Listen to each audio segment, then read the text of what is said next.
You here have found religion while in the pen?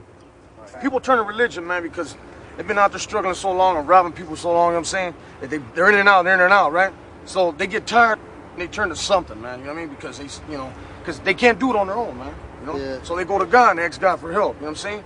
And some people will come here and leave and stick with it. Some don't. Like what said, they go to dope, right? Yeah. Tell me about that Bible-toting people who punch up. A couple of years ago, right, I was in East Block, and I was with a friend of mine. And he used to come back to the cell at night. He was involved in a choir down there.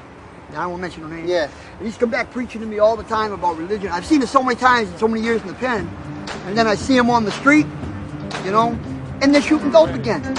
You know, I'm religious myself, but I don't preach it.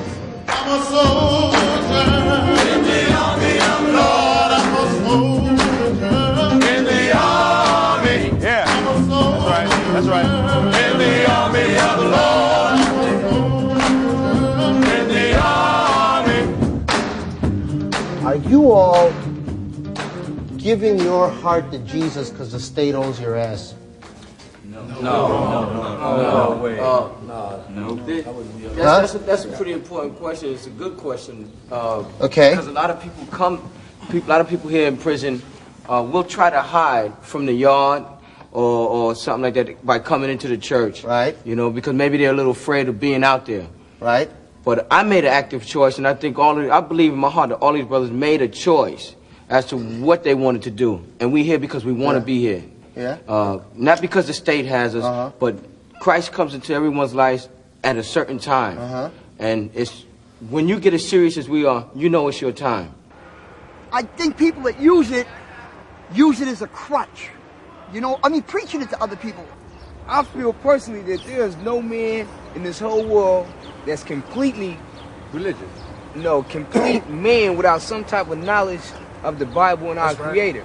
Now, my uncle, he was up here, right? He was up here last year, and he had been having problems on the street with drugs and his family, his wife, you know, he wanted his kids back.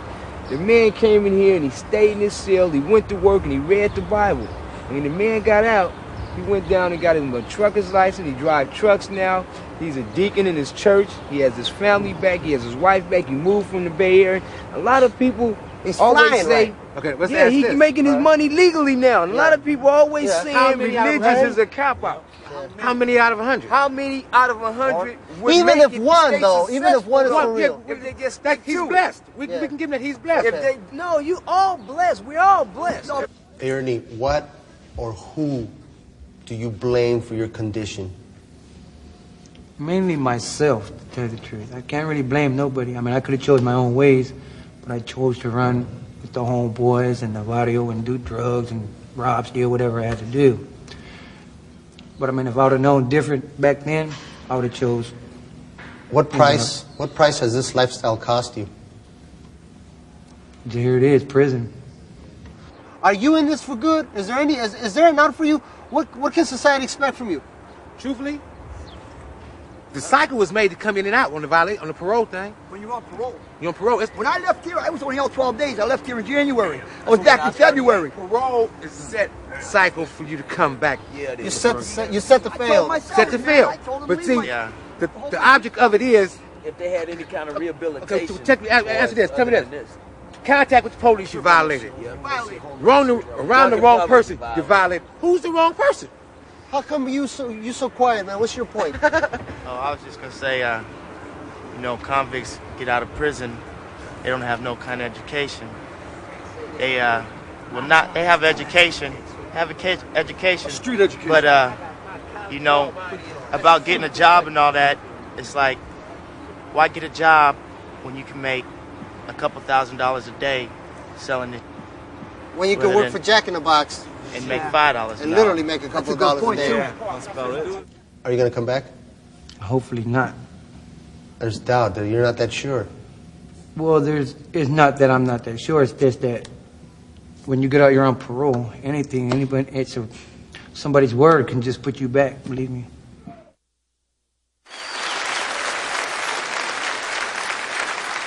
I talked to you. I walked in this yard.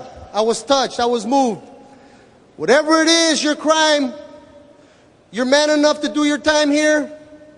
You get out, it ain't never too late.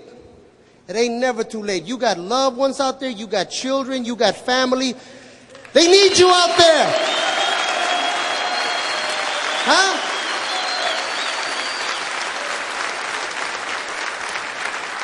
They took away your freedom, or let us say, you surrendered it yourself for what you did, whatever that is.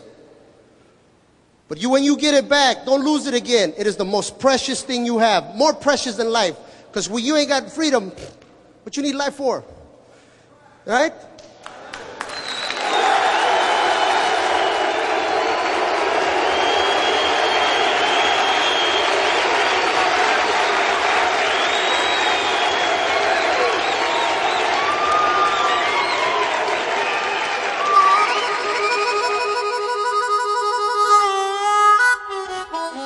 Oh,